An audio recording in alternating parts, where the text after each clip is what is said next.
The 60s were basically the end of my childhood and the beginning of adulthood because it's when I went away to college and then I ended up getting married and having children.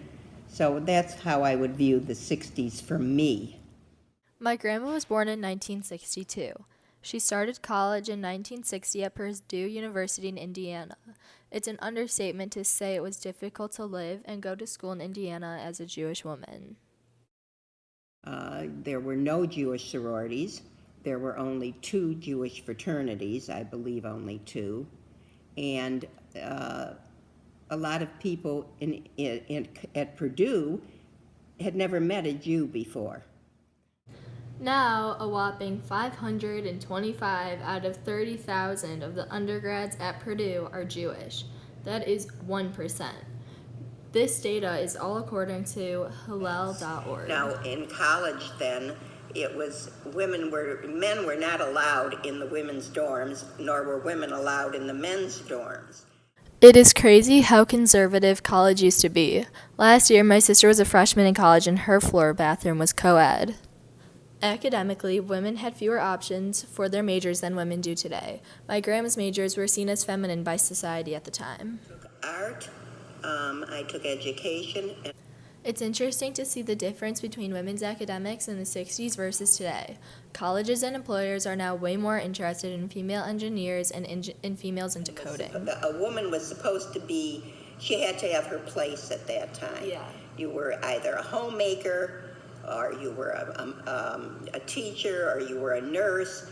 A few people could be accountants, but not CPAs. But they could do your books. They could work in stores as salespeople. But when you think about it, they were very limited fields that women could excel in, and they still are not financially given the same pay in some of the fields that they're in. My grandma was a junior in 1963 when President John F. Kennedy was assassinated. Like many Americans, my grandma was horrified and scared. She was a big JFK supporter. He represented a new spirit. He represented the youth of our country. I campaigned for him to this day. In my treasure box, I still have a button for John Kennedy for president. She also remembers exactly what happened when she heard about the assassination. And the girl next door, who was from Canada, called me and said, "Did you hear your president was just shot?" No one even knew if he was dead yet, and I quickly turned on the television to see what was going on. According to my grandma, the scariest political event she lived through was the Cuban Missile Crisis. The Cuban Missile Crisis occurred in 1962. In April and May of 1962, Nikita Khrushchev, the Soviet premier, placed Soviet nuclear missiles in Cuba, only 90 miles away from Florida.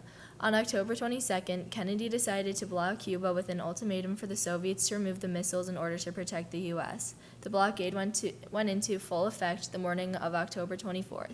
The peak of the crisis was on October 27th. The U.S. was ready to invade Cuba within the next day, right before Khrushchev agreed to take out the missiles and bring them back to the Soviet Union on the 28th. Because of this, Kennedy guaranteed that he would not invade Cuba on the offense that weapons were being removed. He also secretly agreed to remove the American Jupiter missiles from Turkey. Besides the Cuban Missile Crisis, my grandma didn't have a lot to say about the Vietnam or Cold War. I was not surprised when she said she wasn't a hippie. Certainly not a hippie. I was quite conservative, and my background did not lend that. I think I was a few years older than most of the people that ended up protesting the war. I thought that it had gone on too long, and it had caused so much discourse for the country. But I was surprised to hear that she didn't have any college campus protests to participate in. I was through with college at that point, and Indiana is, of course, a very conservative school, so they did not have any protesting to speak of at all. It wasn't until 1970 that people's views on our participation in the Vietnam War became completely polarized. This is the same time when Kent State University in Ohio had an anti-war protest on their campus.